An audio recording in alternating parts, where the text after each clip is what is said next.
Assalamualaikum warahmatullahi wabarakatuh. Perkenalkan, saya Ira dari SDIT Mutiara Islam. Mohon izin saya menyampaikan praktik baik terkait pembelajaran berdiferensiasi yang saya lakukan di kelas 5 tahun ajaran 2022-2023. Kondisi yang senantiasa saya bangun adalah mengupayakan suasana kelas yang penuh rasa aman, nyaman, dan menyenangkan.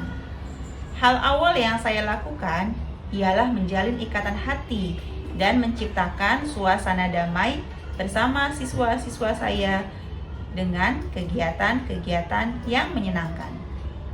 Saya sambut siswa penuh kehangatan dan kemudian membuka kelas dengan membaca doa, mengecek kehadiran, menanyakan kabar, dan hal-hal lainnya yang membuat kami menjadi terasa lebih menyatu.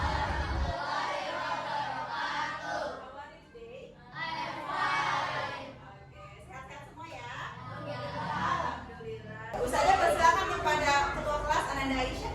Ajak untuk pimpin doa teman-teman. Tujuan pembelajaran yang murid capai ialah mengidentifikasi penyakit yang berhubungan dengan sistem pencernaan manusia dan usaha pencegahannya. Dalam upaya memberikan rasa senang dan nyaman pada siswa dalam belajar, saya melakukan beragam hal. Sebagai pembuka, saya mengingatkan siswa akan kesepakatan kelas yang telah kami buat bersama.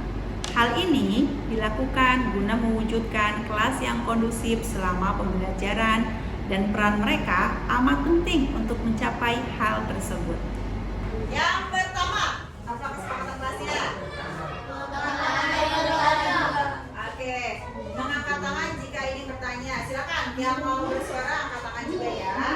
Sebelum kegiatan belajar dilaksanakan, saya mengajak siswa untuk melakukan apersepsi guna memberikan suntikan semangat dan motivasi pada siswa dalam menjalani proses pembelajaran. Kalau kau suka hati tepuk tangan, kalau kau suka hati petik jari, kalau kau suka hati. Selanjutnya, untuk memetakan siswa, saya melakukan asesmen diagnostik agar mengetahui kebutuhan belajar siswa.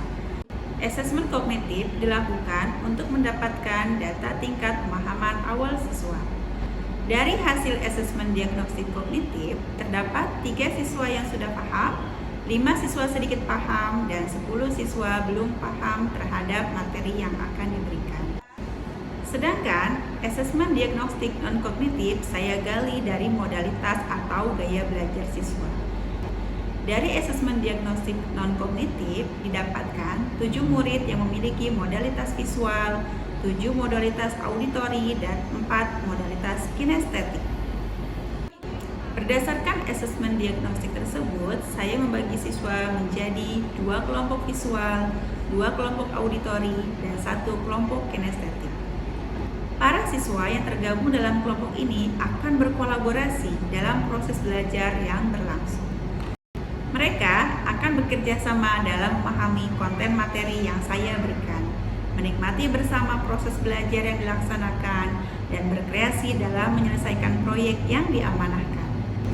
Konsep belajar yang siswa lakukan ialah mengidentifikasi penyakit yang menyerang organ pencernaan manusia serta cara mencegahnya melalui beragam sumber belajar yang ditemukan. Kelompok visual mendapatkan sumber belajar berupa video terkait penyakit pada sistem pencernaan manusia dan bagaimana cara mencegahnya. Kelompok auditori mendapatkan wawasan berupa penjelasan dalam bentuk rekaman suara. Kelompok kinestetik mendapatkan pengetahuan melalui permainan kartu. Setelah siswa mendapatkan pengetahuan awal, proses belajar yang selanjutnya ialah mengerjakan proyek berupa wawancara pada guru yang pernah mengalami sakit organ pencernaan. Sebelum siswa menemui narasumber yang telah saya tentukan, siswa berdiskusi terlebih dahulu untuk merumuskan daftar pertanyaan yang akan diajukan pada narasumber, serta mempersiapkan peralatan yang dibutuhkan untuk sesi wawancara. Aktivitas ini bertujuan untuk menggali lebih dalam tentang penyakit-penyakit yang menyerang sistem pencernaan manusia dan apa saja usaha yang dapat dilakukan untuk mencegah penyakit tersebut. Ustazah tahu penyakit wasir? Tahu.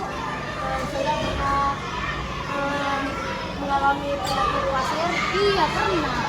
Gejalanya apa aja? Ya, nggak nyaman kalau lagi buang air besar, terus pendarahan. Setelah wawancara selesai, semua kelompok kembali ke kelas untuk menuangkan pengetahuan yang didapatkan sesuai dengan pemahaman masing-masing. Kelompok visual diarahkan untuk membuat karya dalam bentuk visual seperti slide materi, poster, infografis, atau yang lainnya pada aplikasi Canva. Kelompok auditori diberi arahan untuk membuat karya dalam bentuk audio seperti siniar atau podcast pada aplikasi perekam suara. Kelompok kinestetik diberi arahan untuk membuat media pembelajaran dari karton dan barang-barang lainnya.